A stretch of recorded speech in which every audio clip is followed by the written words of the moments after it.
wabarakatuh. Waalaikumsalam. Alhamdulillahil aliyyil akbar wa azizul ghaffar rabbul jannati wan nar. Wassalatu wassalamu ala sayyidina Muhammadinil Mukhtar wa alihil adhar wa ashabihil akhyar, amma ba'du. Qala Allah ta'ala fil Qur'anil Karim wa huwa asdaqul qaimin. A'udzu billahi minasy syaithanir rajim. Bismillahirrahmanirrahim. In uridu illal islaha mastata'tu wa ma taufiqi illa billah, alaihi tawakkaltu wa ilaihi unib. Wa qala Rasulullah sallallahu alaihi wasallam, man arada dunya fa alaihi bil ilmi wa man arada al akhirah fa alaihi bil ilmi wa man aradahuma fa alaihi bil ilmi. Shadaqallahul azim wa shadaqa rasuluhul karim. Yang saya muliakan para alimul ulama, para habaib, para asatiz dan ustazat. Sebentar, sound system mic yang lain tutup aja Pak. Line yang lain tutup aja. Mic yang lain ditutup saja volumenya. Gimana sound system? Ya ini feedback dari mic soalnya. Baik, maafin abang.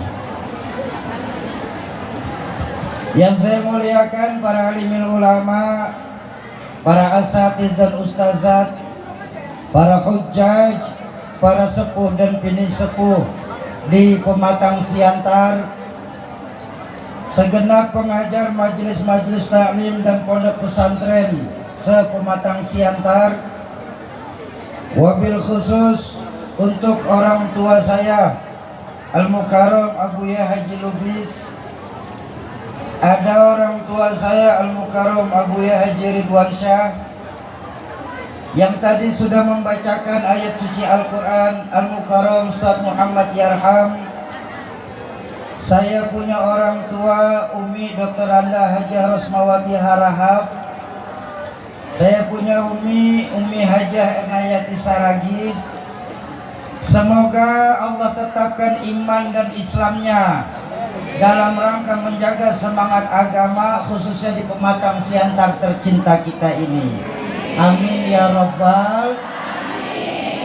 Yang saya hormati para tokoh-tokoh masyarakat, tokoh-tokoh adat, segenap aparatur pemerintah baik sipil, TNI dan polisi. Wabil khusus ada Ibu Wali Kota Pematang Siantar, Ibu Dr. Haji Susanti Dewayanti SPA. Ada abang saya Bapak Dr. Haji Ahmad Doli, abang saya Bapak Gusmiadi SE, Ketua Panitia Tablik Akbar BKMT ke-42 Kota Pematang Siantar, Ibu Hajah Nita Maulida Damanik. Sahibul wasilah kedatangan kami di sini ada Buya Mufti Gunawan Siregar dan Bang Husein. Bapak-bapak dan ibu-ibu jamaah ma'asyiral muslimin dan muslimat, keluarga besar BKMT, para calon penghuni surganya Allah yang dicintai Allah Subhanahu wa ta'ala. Sebentar, saya tanya dulu sama ketua panitianya. Jadi saya ceramah madep mana ini? Hadap kamera aja Ustaz. Ini mohon maaf Bu ya, ini ceramah kayak begini bikin capek guru ini. Saya suruh muter kayak kemidi Bu.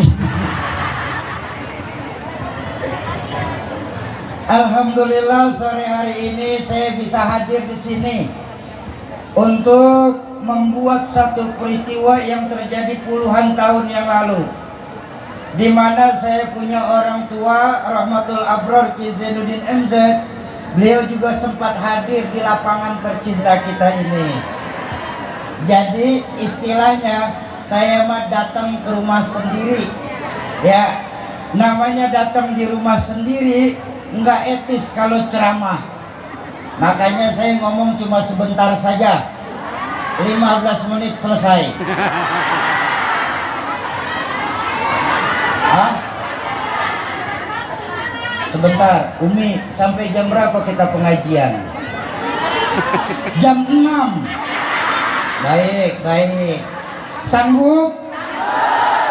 Yang sebelah sana kuat? Saya enggak. Yang sama terus Ibu ya. Kita pulang ya. Bapak Ibu, dalam kesempatan berbahagia pada sore hari ini, saya pun hanya ingin menyampaikan sebuah hadis baginda Rasulullah SAW yang berisikan tentang kebahagiaan. Baginda Nabi pernah bersabda, "Arba'un min sa'adatil mar'il muslim," bahwa sesungguhnya ada 4 perkara yang kalau kita orang BKMT mau bahagia. Pertanyaan saya, ya. Oh ya, baik. Ya. Pertanyaan saya, kita semua yang hadir sore hari ini pada mau bahagia apa tidak? Pasti mau jawabannya. Kenapa? Karena doa yang kita minta sama Allah minimal habis sholat apa Bu? Rabbana atina hasanah wa fil akhirati, dunia sampai akhirat kita minta bahagia. Betul apa betul? Tapi pesan baginda Nabi, kalau kita keluarga besar BKMT mau bahagia harus punya 4 perkara. Berapa perkara? 4 apa? Perkara apa? Perkara 4. Pertama, kalau kita mau bahagia Bu, pertama pesan baginda Nabi, kita harus punya baitun wasi', punya rumah biar bagus asal besar. Tuh, memangnya salah? Bu, punya rumah bagus besar, bahagia apa tidak? Baik. Tapi di mana rumah kita sesungguhnya sebagai muslim? Rumah kita adanya di hati kita, Bu. Kenapa? Ayo kita tengok. Betapapun besar rumah kita, miliaran kita punya uang, hektaran kita punya lahan, tapi kalau hati kita kecil, sempit rasanya itu rumah. Betul? Ayo, berapa banyak Bang kita punya kawan yang mereka tinggal di perumahan-perumahan mewah di sana, tapi justru yang tinggal di sana terkena yang namanya penyakit broken home. Penyakit tidak betah di rumah. Suami kemana, istri kemana, anak kemana. Rumah bagus-bagus yang nempatin pembantunya saja. Ada apa tidak yang seperti itu? Banyak. Tapi kita tengoklah keluarga besar BKMT di sini, Masya Allah. Rumah walaupun kecil, alhamdulillah punya, betul? Kita keluarga besar BKMT masuk punya rumah tipe RSSS, SSSS. Rumah sangat sederhana sehingga selonjoran saja susah.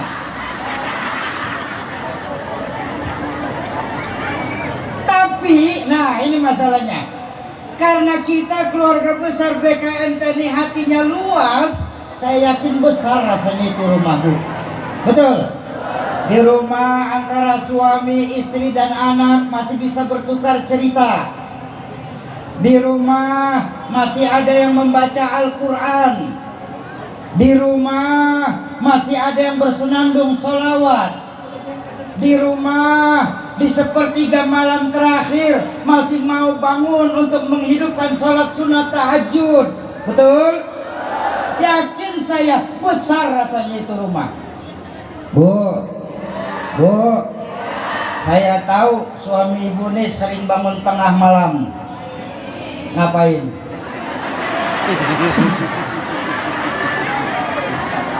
Suami ibu bikin repot malaikat. Malaikat udah ngambil buku catatan, kirain mau tahajud, kamar mandi doang. Walaupun rumah kecil, tapi kalau hati luas, besar rumahku. Ayo buka sejarah sebentar. Sejarah mencatat dengan tinta emas bahwa rumah baginda Nabi sang junjungan kita di Sumatera Utara ini nggak lebih dari 3 kali 4 meter saja. Betul?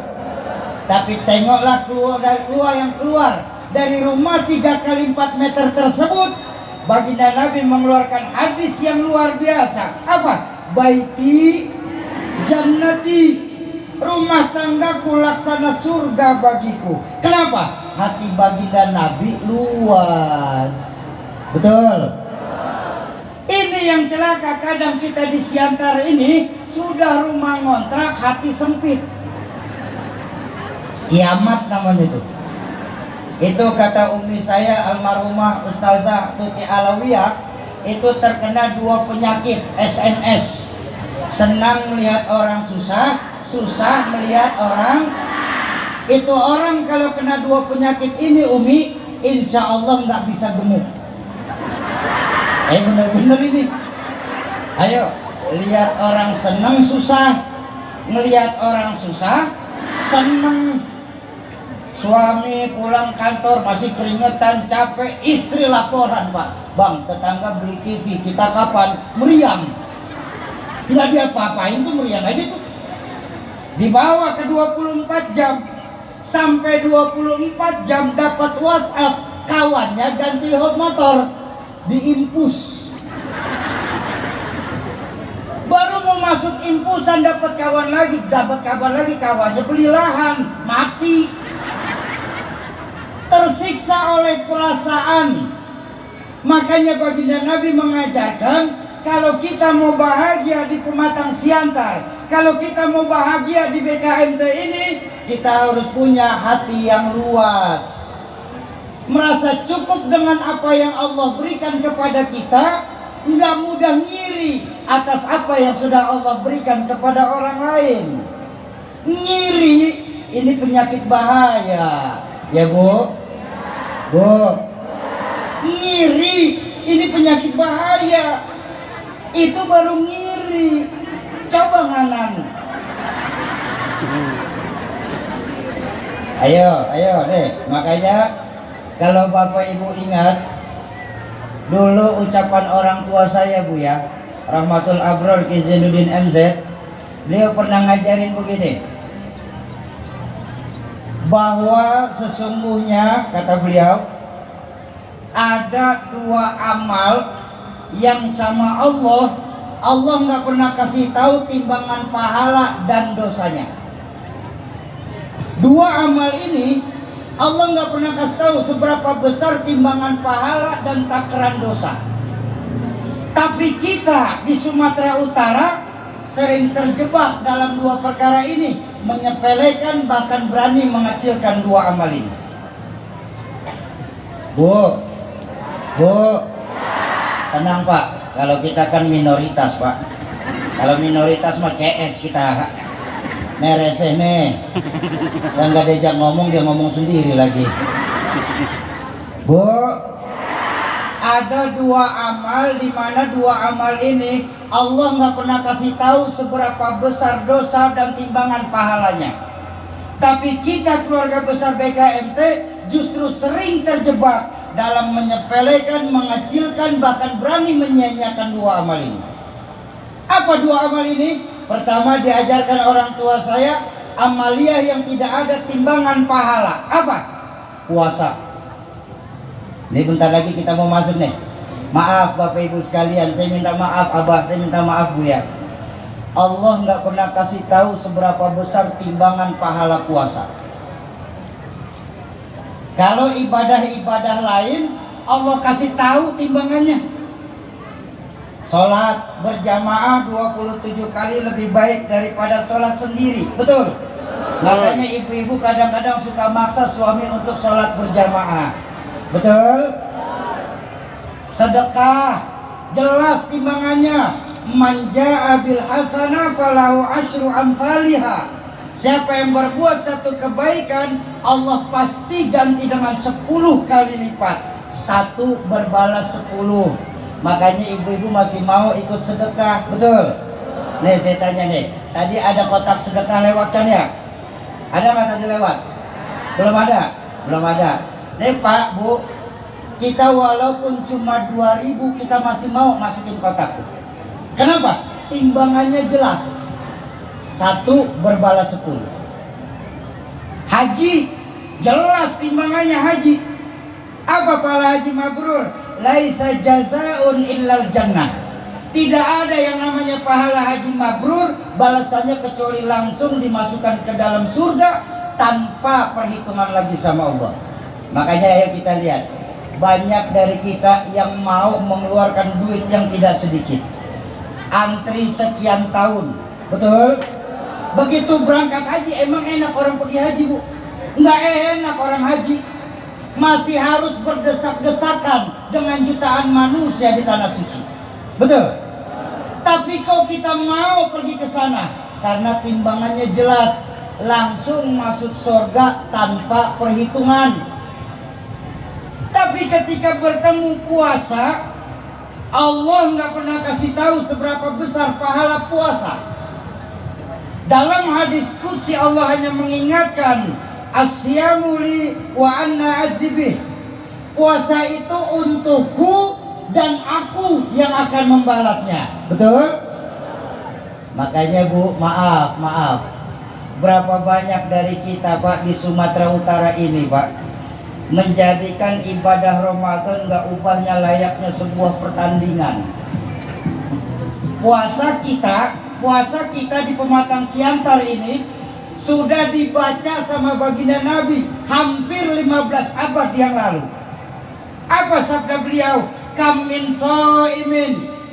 Berapa banyak nanti umatku orang Pematang Siantar, umatku keluarga besar BKMT Sumatera Utara, ketika melakukan puasa tidak mendapatkan kebaikan apapun di dalamnya illal ju' wal atas, kecuali cuma sebatas menahan lapar dan hausnya saja. Artinya apa Bu? Puasa sih puasa ya Bu, tapi ngomongin tetangga jalan terus. Ada yang kayak begitu di sini? Yang mana? Ayo, mudah-mudahan kita dikasih panjang umur sampai bertemu di Ramadan nanti. Amin.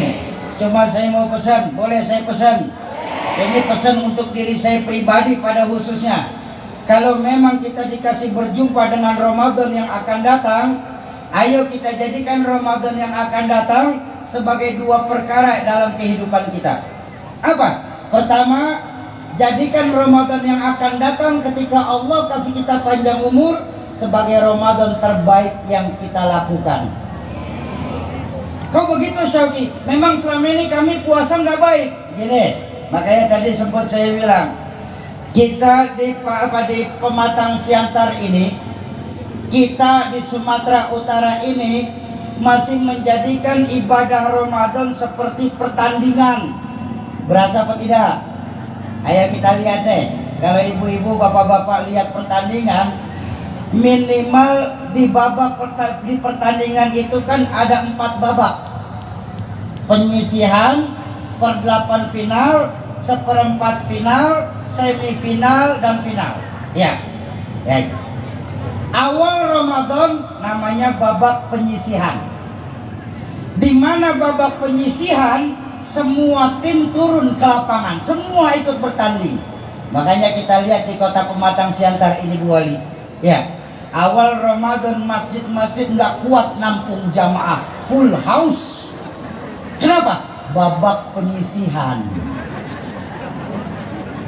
Begitu masuk pekan kedua, masuk babak perempat final. Namanya perempat final, banyak tim yang sudah berguguran. Makanya pekan kedua Ramadan di kota Pematang Siantar banyak mengalami kemajuan. Soft sholatnya makin maju. Pekan ketiga Ramadan semifinal, lebih banyak lagi tim yang gugur. Saat itu istri mulai merajuk kepada suami, kapan Pak THR turun? Akhir Ramadan masuk babak final. Namanya babak final, tinggal 2 tim aja yang turun. Imam berdua sama karpet di masjid.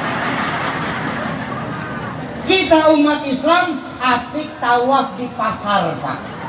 Tapi ini di Jakarta. Ini di Jakarta, saya cerita di Jakarta. Kalau di sini sama.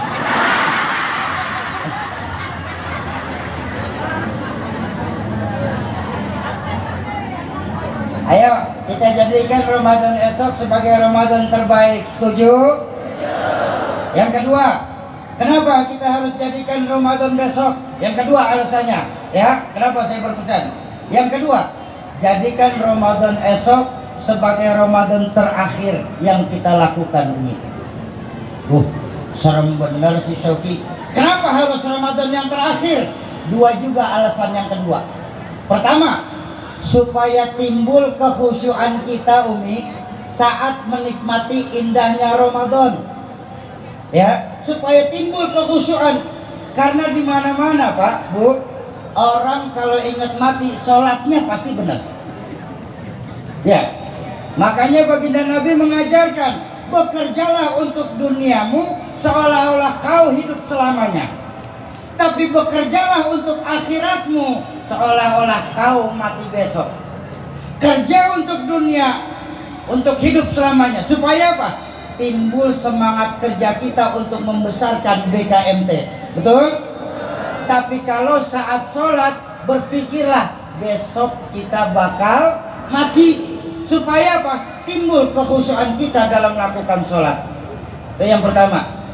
Yang kedua, ini yang paling penting. Apa? Yang kedua, tidak ada satupun janji Allah, Bu. Tidak ada satupun jaminan dari baginda Rasul, Pak. Kita masih bisa bertemu di Ramadan yang akan datang. Memang kenapa, Syauki? Karena baginda Nabi mengingatkan dalam satu riwayat, Ar-Rajabu syahrullah wa Sya'ban syahri wa Ramadan syahrul li ummati. Rajab itu bulannya Allah, Sya'ban bulanku, kata baginda Nabi, dan Ramadan adalah bulan buatku umat Islam. Bu, nah benar menyahut kan? Ini kan banyak yang nyahut dikit sih. Kaget ya? Kan enak jadi bangunnya. Maafin Bu ya, maafin Bu. Bu, nah kan jadi bangun semua tuh. Ya. Ketika Allah memberikan spesial kita 1 bulan, seharusnya kita berpikir, tidak ada kebaikan sedikit pun yang kita lakukan di bulan Ramadan, pahalanya tidak akan dilipat gandakan oleh Allah Subhanahu wa ta'ala. Dalam hadis lain, baginda Nabi juga menegaskan, seandainya saja umat Islam yang ada di Pematang Siantar ini sadar betapa mulianya Ramadan, maka niscaya umatku akan meminta 1 tahun penuh isinya Ramadan semua. Ya Bu, anggap ini Ramadan terakhir. Karena apa? Karena Imam Hasan Al-Basri mengajarkan hakikat usia kita, hakikat umur kita, hakikat kita hidup di dunia tidak pernah lebih dari 3 hari, Pak. Berapapun umur kita saat ini, hakikat kita hidup nggak pernah lebih dari 3 hari. Yaumul ams, yaumul ghad, wa yaumul an. Hari kemarin, hari esok dan hari ini. Betul apa betul? Berapapun umur kita, tuh kita hidup cuma 3 hari. Hari kemarin, hari esok, dan hari ini. Hari kemarin sesuatu yang sudah lampau dan gak akan pernah bisa kita ulang kembali.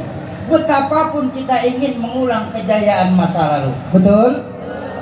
Bu? Bu? Mungkin saja 10, 20, 30 tahun silam, laki-laki mana di Sumatera Utara yang tidak kelepek-kelepek saat ibu senyum?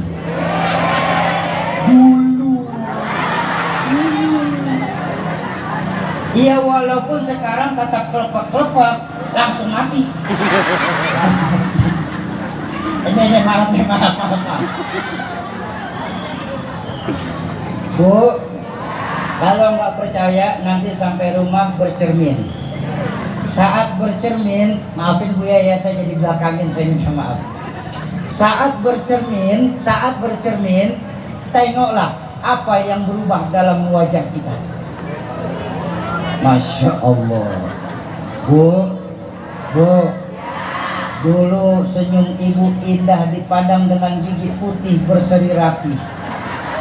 Sekarang satu demi satu mulai permisi.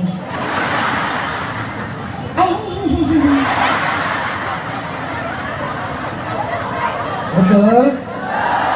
Rambut yang tadinya hitam legam melebat wangi, saat ini satu demi satu mulai memutih. Betul? Kulit yang tadinya indah dan merona, saat ini susah diatur. Ditarik yang kanan, yang kiri naik. Ditarik kiri, yang jidat turun. Susah diatur kulit sekarang ini. Apa yang bisa kita banggakan dari masa lalu? Bapak-bapak saya nih, Masya Allah, mungkin 10-20 tahun kemarin, siapa yang bisa mengalahkan tenaga kita? Ya Pak, jalan kaki puluhan kilometer pun sekali jalan sanggup kita tempuh. Tapi tengoklah diri kita sekarang ini. Jangankan jalan kiloan meter jauhnya, berdiri sholat berjamaah pun kaki sudah gemetar sekarang.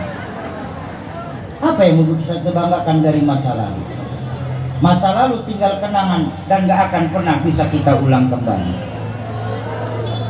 Hari esok, Masya Allah, apa yang bisa kita jaminkan untuk hari esok? Hari esok sesuatu yang misteri dan kita gak akan pernah tahu. Bisakah kita berjumpa dengan mentari esok pagi?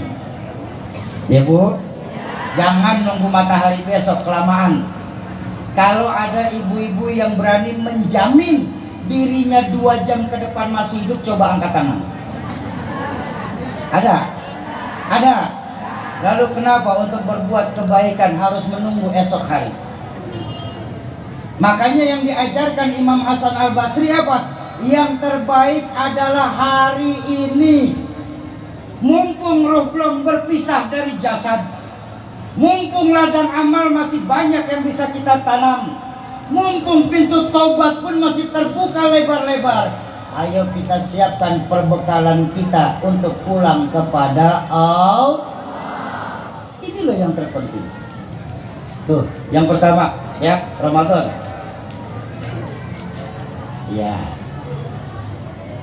Ya, baik.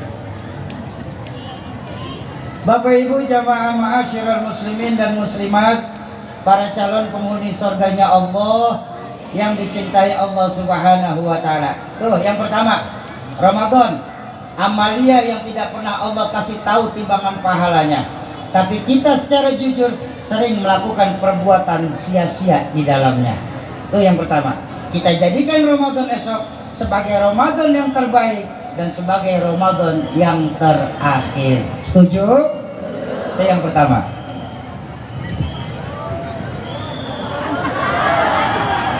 Iya, sebentar. Bu, kata guru saya Rahmatul Abror Ki Zainuddin MZ, ceramah itu yang baik yang sedang-sedang saja. Ceramah tidak boleh panjang lebar Bu ya Bu ya.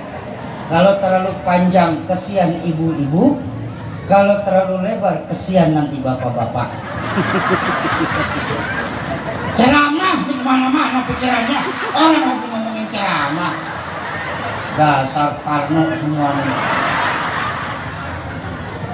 Yang pertama, ya, amalia tidak ada timbangan pahala adalah puasa. Lalu yang kedua apa? Yang kedua, amalia tidak ada timbangan dosa.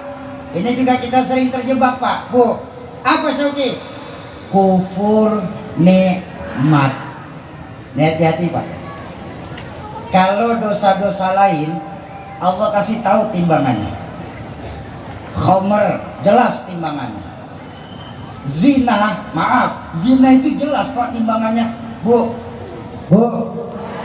dosa zina itu sangat jelas diajarkan oleh orang tua saya Buya Ali. Hukum dosa zina itu orang yang sekali melakukan perbuatan dosa zina, dia akan direbus dalam neraka selama 40 tahun lamanya. Di mana perbandingan waktu dunia dan akhirat, satu hari di akhirat 1000 tahun di dunia lamanya. Jadi kan enak tuh Pak, tinggal ngitungnya Pak. 1 kali 365 dikali 40 dikali 1000. Itu yang baru sekali. Kalau yang langganan hitung aja sendiri deh. Tuh, jelas tuh. Ghibah. Ghibah, ngomongin tetangga itu jelas dosanya. Apa dosa ghibah? Orang yang senang menggunjing sesama saudara muslimnya nanti, kata baginda Nabi, laksana mereka memakan bangkai saudaranya sendiri. Allahu Akbar.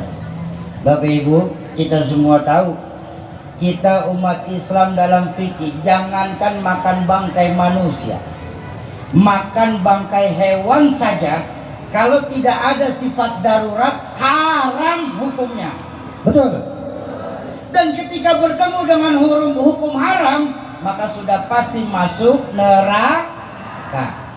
Dan para penghibah nanti ketika di dalam neraka, mereka akan diberikan makanan dari buah yang bernama zakum.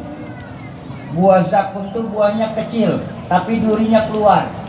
Yang mau nggak mau kita makan Bu itu buah.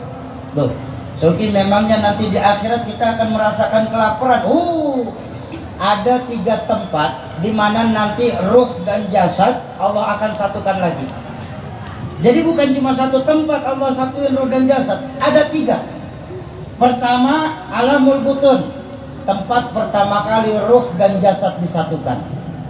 Makanya janin bisa berkembang jadi bayi. Yang kedua, alam kubur, alam barzakh. Alam barzakh ini nggak seharusnya kita bayangkan kayak kuburan Pak. Kalau alam barzakh seperti kuburan, Allah nggak adil Pak. Memangnya kenapa Syekh? Kalau memang cuma alam barzakh itu seperti alam kubur, bagaimana nasib saudara-saudara kita yang meninggal di kelautan? Bagaimana nasib saudara-saudara kita yang meninggal dalam kebakaran? Nggak akan ditanya dong. Betul. Makanya alam barzakh ini nggak ada yang tahu, cuma ulama-ulama biar mudah. Karena kebanyakan kita kalau habis pas saat meninggal dikubur, makanya disebut alam kubur. Tapi alam kubur buat Allah nggak mesti seperti kuburan yang saat ini. Tuh, jadi nanti ketika di alam kubur Bu, di alam barzakh, ketika para pelawat-pelawat kita, pengantar jenazah kita sudah meninggalkan fi sab'ati sa'ah, kalau kata dalam hadis 7 saat. Nah ini juga salah, banyak salah nih. Sab'ati sa'ah di sini bukan 7 langkah seperti kebanyakan kita menyangka Pak. Jadi sab'ati sa'ah di sini 7 saat. Saat kapan Soki? Saatnya Allah. Jadi nggak terpaku pada 7 langkah. Kalau terpaku pada 7 langkah, kita bisa curang manusia. Nanti kita sebelum meninggal pesan anak kita, nanti kamu bikin kamar aja di sebelah kuburan emak ya. Jadi emak nggak bakal didatangin sama malaikat. Aman deh jadi. Ketika jenazah, ketika para pelayat meninggalkan jenazah, sab'ata sa'ah, 7 saat, datanglah 2 malaikat disebut dalam kitab Daqaiqul Akhbar apa? Malakatuz Zabaniyah. dua malaikat besar datang tinggi turun ke kuburan kita saat itu. Cukup, kaget kita. Malakatus Zabaniyah yang langkahnya minal masyrik ilal maghrib. Ya ini kan buat biar ke visual aja. Dalam kitab Daqaiqul Akhbar, turunnya Malakatus Zabaniyah itu baru turunnya saja sudah meluluh lantakan 365 persendian kitab. Masya Allah. Ketika ditanya man rabbuka, kamu nanya, kami bertanya-tanya.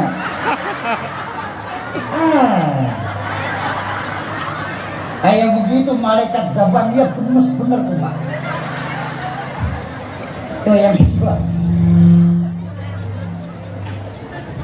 Tuh yang kedua ya. Saat di alam barzakh. Yang ketiga, ketika kita di yaumil mahsyar. Ketika kita di yaumil mahsyar, ini yang dalam bahasa Quran disebut Allah akan membangkitkan manusia saat itu seperti cendawan di tengah musim penghujan. Tuh, ada tiga. Jadi nanti di akhirat Bapak Ibu, kita akan merasakan hal-hal yang kita rasakan di pematang siantar ini.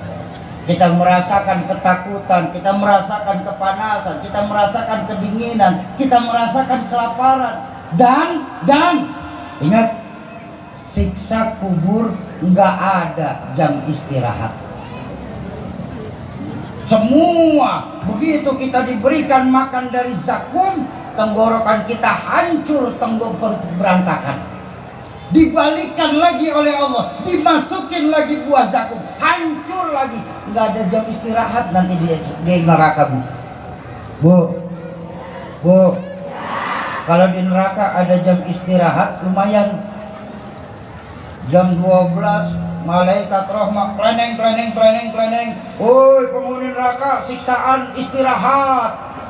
Enak. Ini nggak ada istirahat, disiksa, udah hancur, udah lebur, dibalikan lagi sama Allah, ditimpa lagi batu besar, disetrika lagi, dijemur lagi, ditusuk lagi, utuh lagi, begitu terus dan terus selamanya. Ya Bu, tuh sebentar, azan dulu ya, sebentar.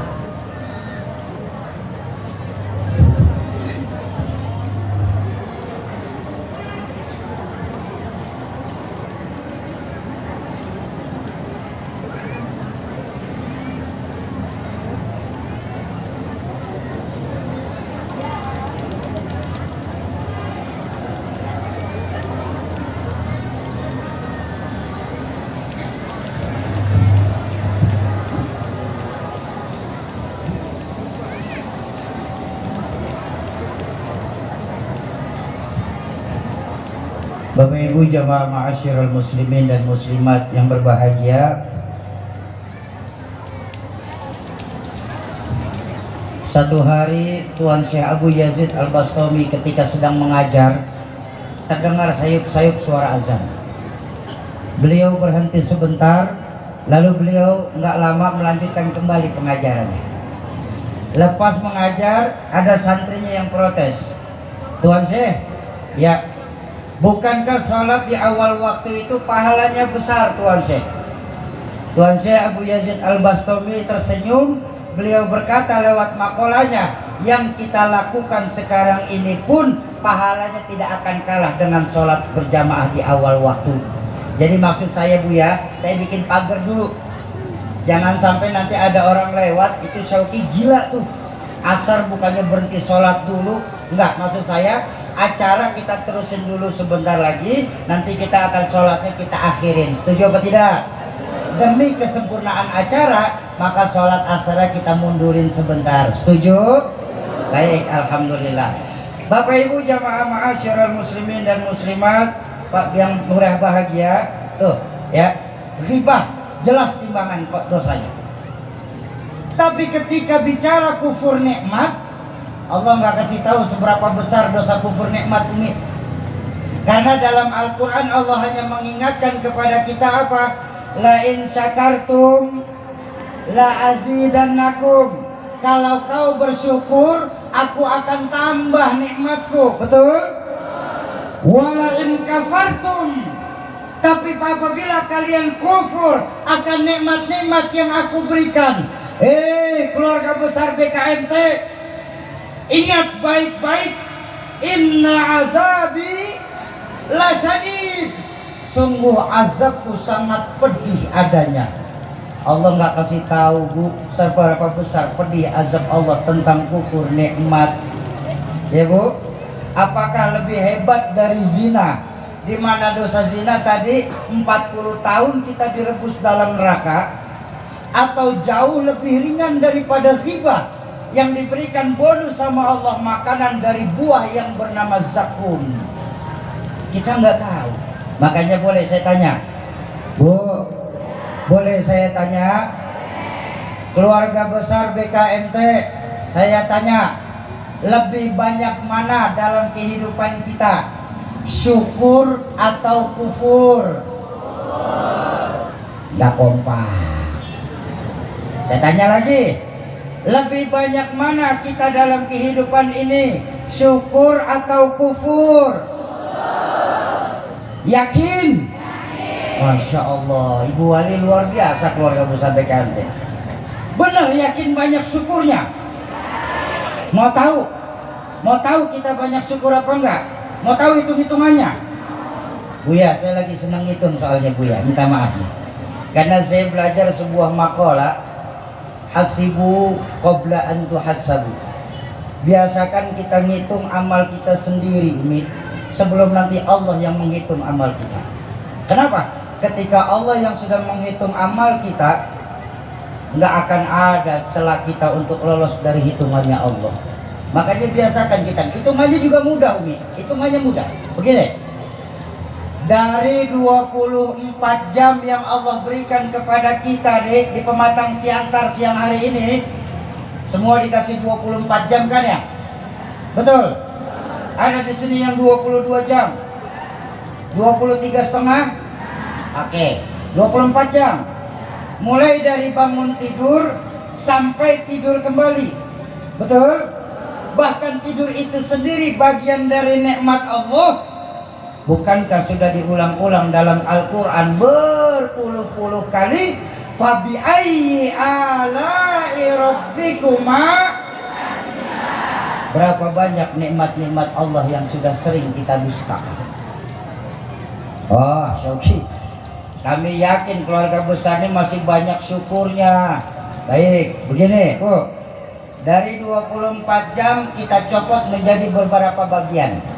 Ya Bu, waktu normal untuk istirahat berapa lama?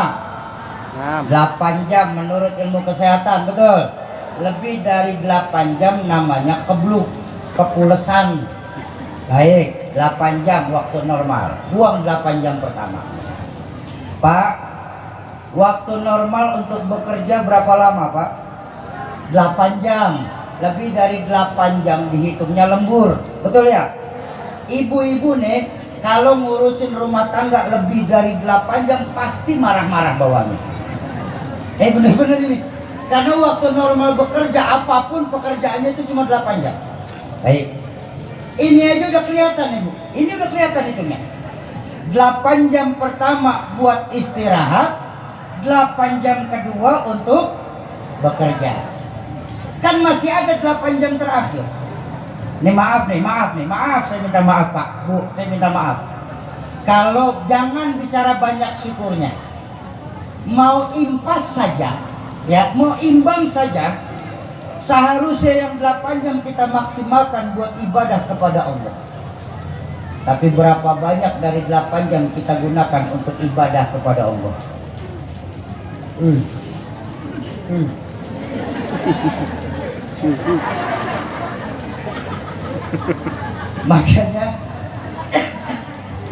Makanya dulu saya punya orang tua pernah mengajarkan juga. Apa yang diajarkan beliau? Beliau mengajarkan kepada kami yang namanya nikmat, Bu, yang namanya nikmat itu baru terasa ketika sudah mulai berkurang atau sudah hilang sama sekali dari kehidupan kita. Baru terasa itu nikmat. Ketika nikmat itu masih ada di tengah kita, kita nggak merasa itu bagian dari nikmat, maka kita lupa untuk bersyukur. Ini maaf, Pak, kita baru bisa merasakan nikmatnya tidur saat mata kita tidak mau terpejam. Betul, Bu? Ibu baru bisa merasakan nikmatnya makan saat gusinya sedang bengkak. Betul, Bapak Ibu? Kita baru bisa merasakan nikmatnya bernafas saat hidung kita sedang terkena flu atau sudah ditutup sama masker. Tapi pernahkah kita bayangkan ketika mata kita bisa terpejam dengan lelap, mulut kita bisa mengunyah dengan nikmat, hidung kita bisa bernafas dengan lega? Pernahkah kita bersyukur atas apa yang Allah berikan kepada kita?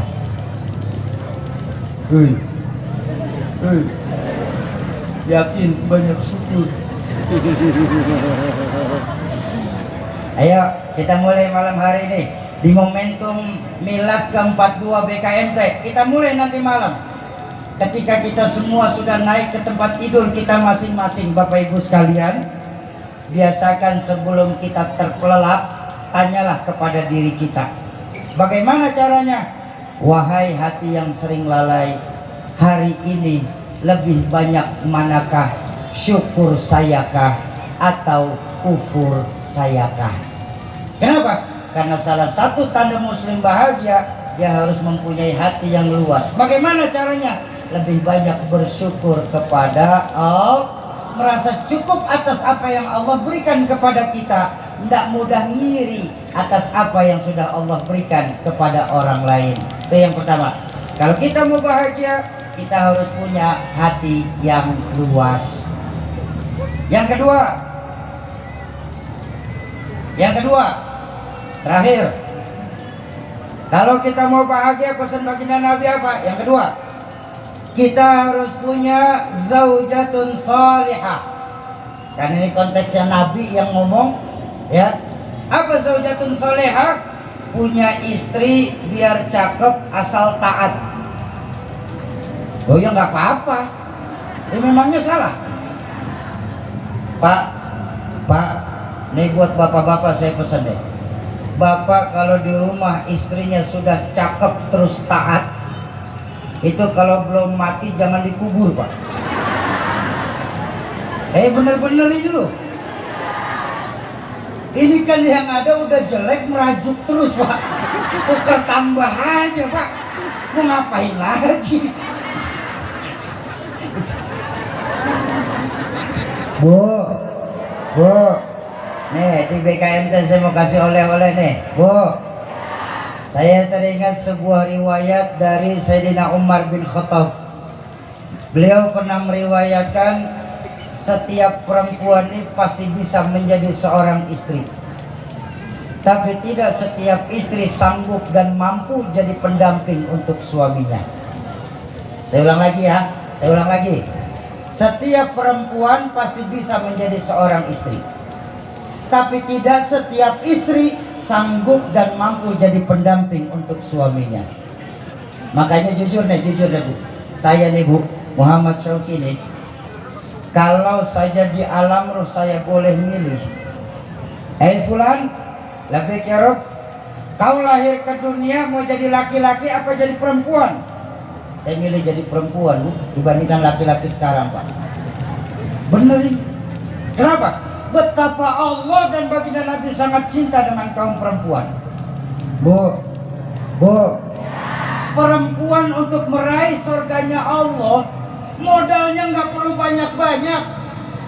Beda sama kita orang laki, Pak.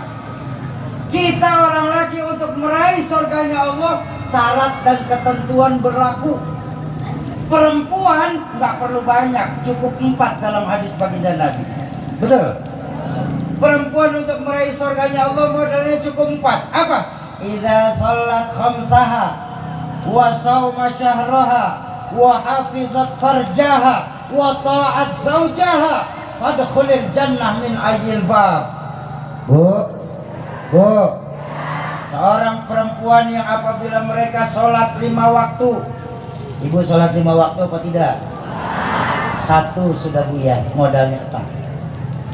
Dan perempuan tersebut wasauma syahroha, berpuasa di bulan Ramadan.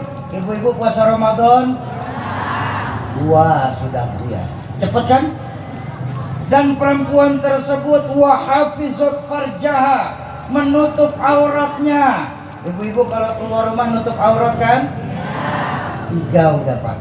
Tuh, belum apa-apa udah 3 perempuan di sini. Bu Ali, ini perempuan di sini kayaknya calon penghuni surga semua ini. Yang orang laki belum apa-apa Bu ya. Ini udah bertiga loh. Masya Allah, ngiri saya. Dan yang keempat, perempuan tersebut wa ta'at zaujaha, mereka taat sama suaminya. Taat apa enggak? Nggak kompak. Yang perempuan mungkin kompak ya Pak ya, taat, tapi yang suami nggak ngomong.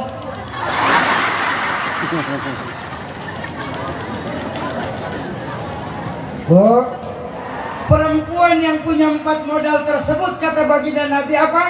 Fadkhulil jannah min ayyil bab. Silakan perempuan tersebut masuk pintu surga yang mana mereka kehendaki. Saya tanya, boleh saya tanya lagi? Kira-kira modalnya mudah apa susah? Mudah apa susah? Mudah kalau ngomong.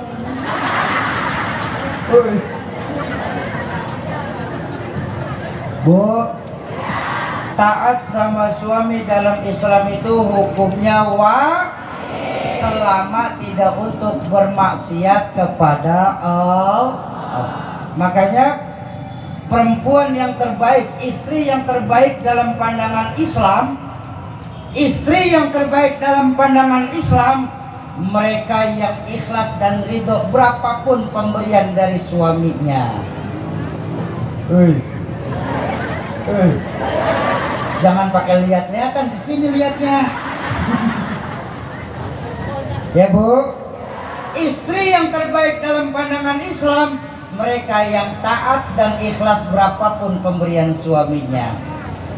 Pak, suami yang terbaik di kacamata Islam, mereka yang royal kepada istrinya. Seimbang. Iya maaf Pak, kenapa saya harus ngomong begini Pak? Ini maaf ya Pak ya. Bu, saya minta maaf ya. Kita orang laki Pak, kadang-kadang suka egois Pak.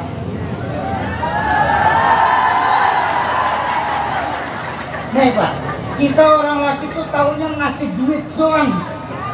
Kita nggak pernah mau tahu, nih ibu-ibu pusing nih mikirin harga dapur. Ya Bu, makanya sampai sekarang saya nggak suka sama laki-laki. Egois. Bener ini Bu, bener saya ngomong ini. Nih Pak, kalau Bapak nggak percaya Bu, kita kompak ya. Siapa tahu besok ditambahin uang dapurnya, amin. Ayo kita kompak nih. Bu, beras naik apa tidak? Benar Pak. Daging, telur, gula, susu.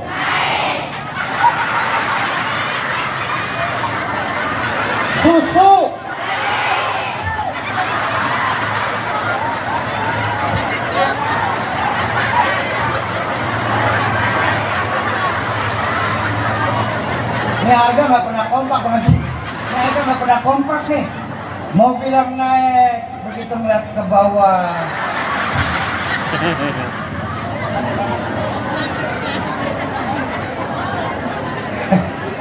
Tapi saya yakin dan percaya, insya Allah ibu-ibu di sini wanita soleha semua. Amin. Kenapa begitu Bu? Karena peranan istri ini sangat berpengaruh kepada suami Pak. Makanya kita orang laki Pak, jangan memandang sepele Pak peranan istri Pak. Laki-laki yang lugu dan bijaksana bisa jadi koruptor kelas kakap karena dikomporin istri.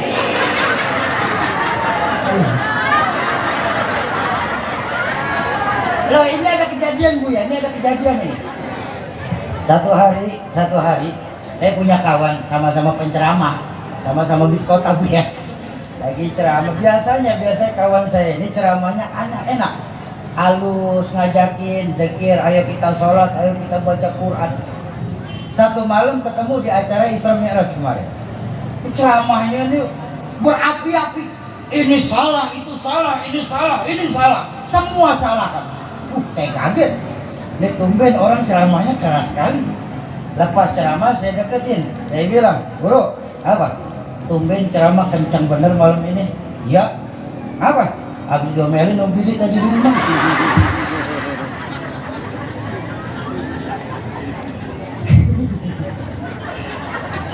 Ya, jadi ibu-ibu, ayo, kenapa pasangan yang soleh dan soleha? Karena jujur, pasangan yang soleh dan soleha itu akan menciptakan generasi-generasi muda yang soleh dan soleha juga.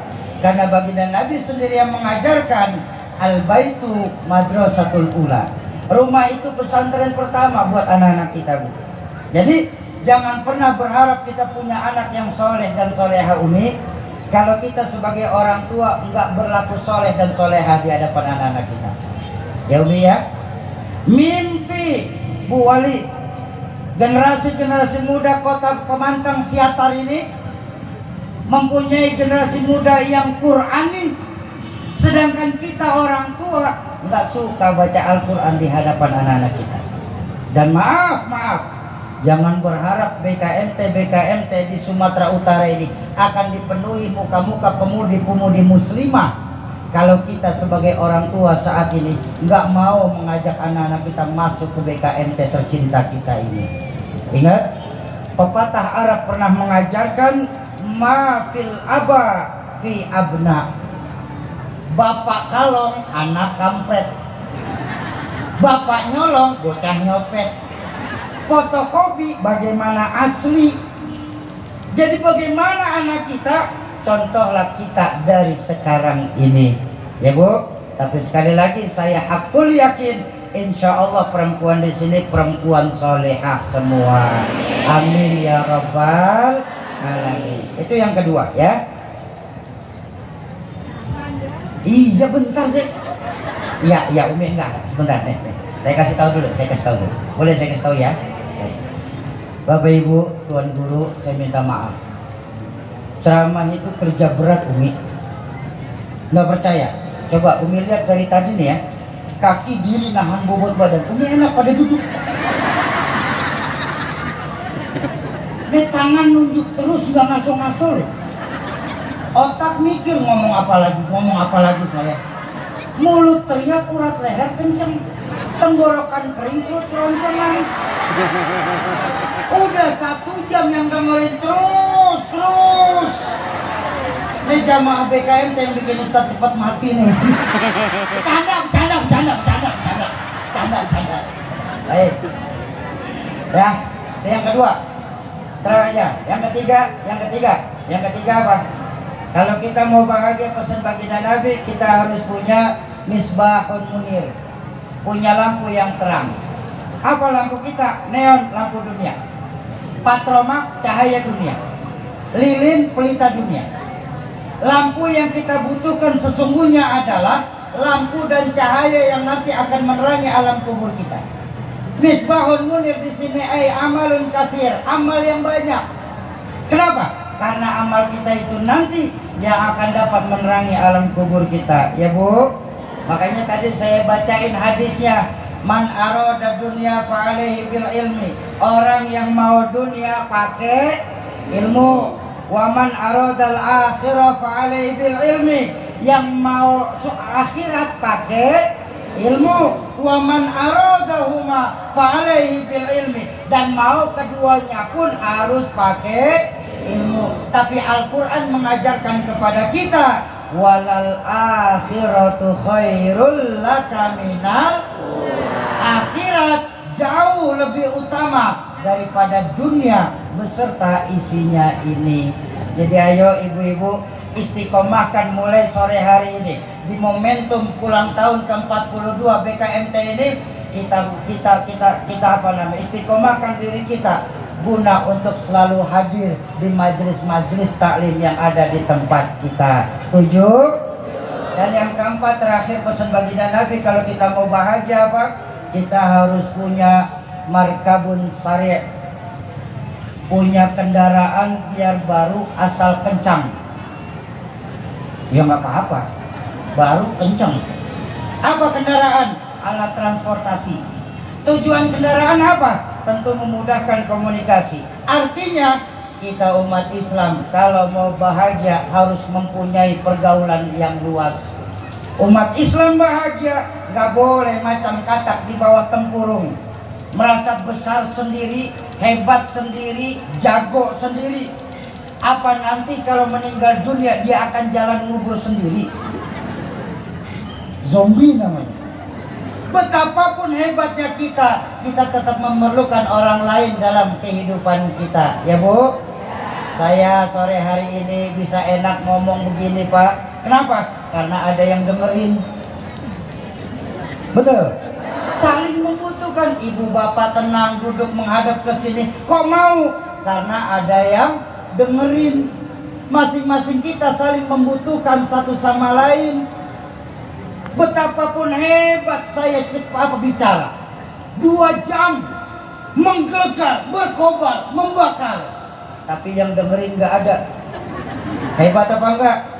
Paling kata Satpol PP itu Syauqi udah lama begitu ya. Betapapun hebatnya kita tetap memerlukan orang lain dalam lingkungan kita.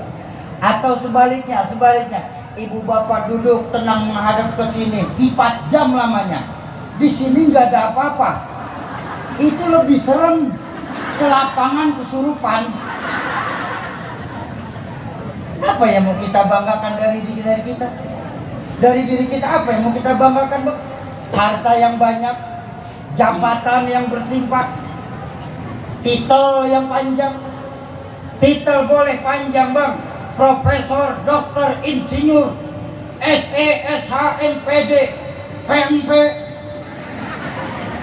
Kita lupa bahwa titel yang akan nanti menyertai kita sampai ke kubur apa? Almarhum. Betul? Bagus masih almarhum. Coba kalau almal'un, yang terkutuk. Na'udzubillah, tsumma na'udzubillah. Bapak Ibu jamaah ma'asyiral muslimin dan muslimat, saya pun sebenarnya masih pengen ngomong lama. Cuma karena ditungguin jam 7 nanti sama pesawat, jadi saya minta maaf karena saya harus kembali lagi ke Jakarta. Cuma terimalah salam silaturahmi kami dari keluarga besar Kiai Haji Zainuddin MZ. Terakhir sama-sama kita baca suratul Fatihah. Kita tujukan untuk orang tua kita, guru-guru kita, keluarga, sahabat dan kerabat kita yang terlebih dahulu mendahulukan kita.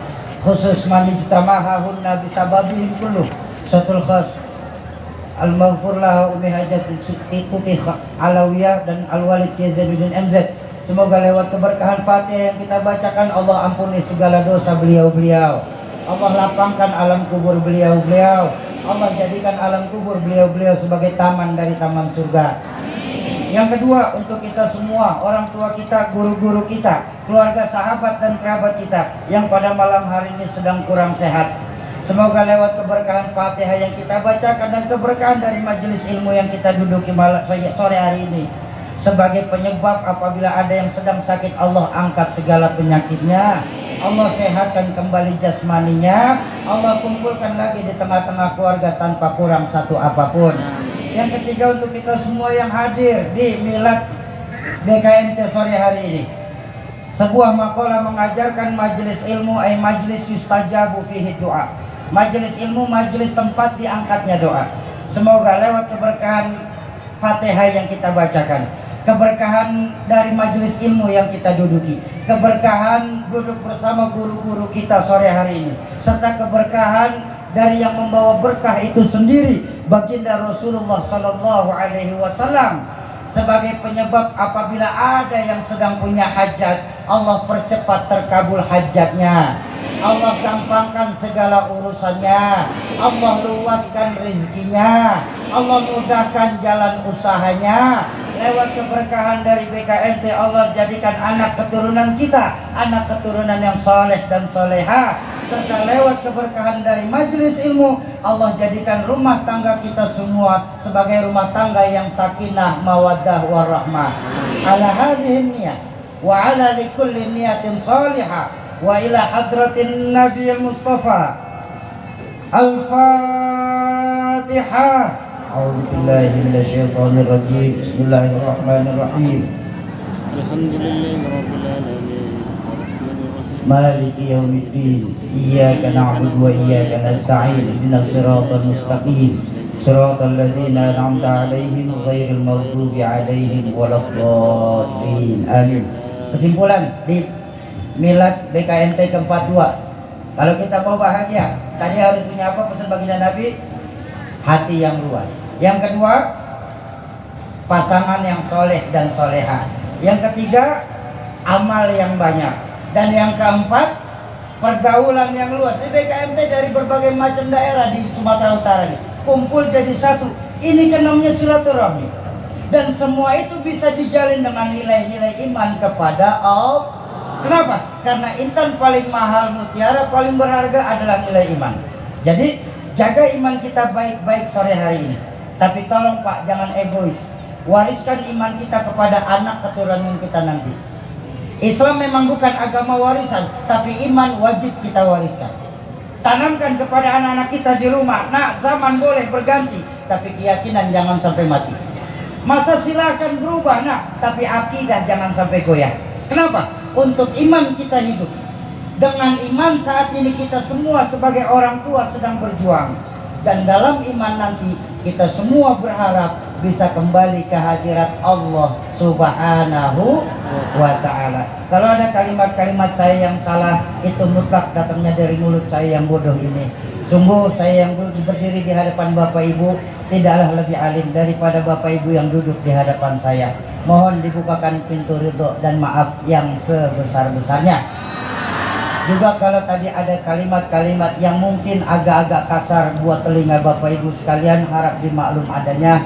Karena biar bagaimanapun saya hanya seorang makhluk kasar, bukan makhluk halus. Terima kasih, mohon maaf. Jumpa lagi di lain kesempatan. Terima kasih kepada Umi Ketua BKMT.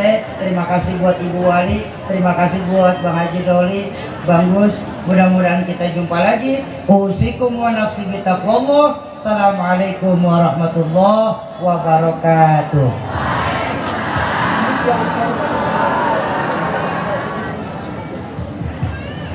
Mohon maaf kami ibu bunda sekalian, Ustadz tidak bisa berfoto secara keseluruhan, hanya dengan Ibu Wali dan Ketua BKMT, Sumut dan panitia-panitia inti. Kami mohon maaf karena kami akan segera berangkat. Kami tidak bisa berlama-lama melayani foto ibunda sekalian. Mohon maaf kami.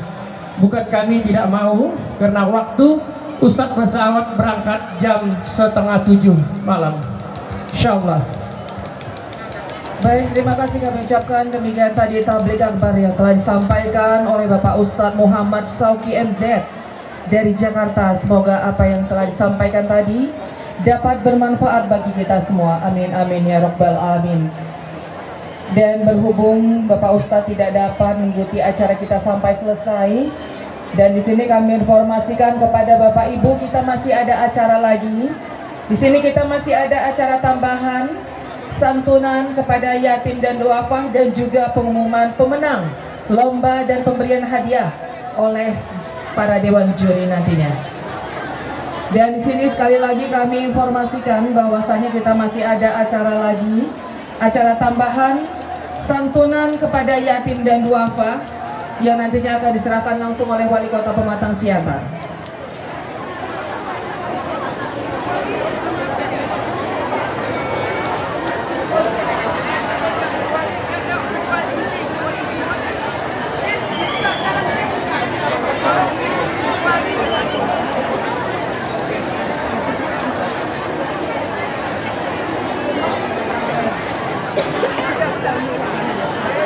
Bonita.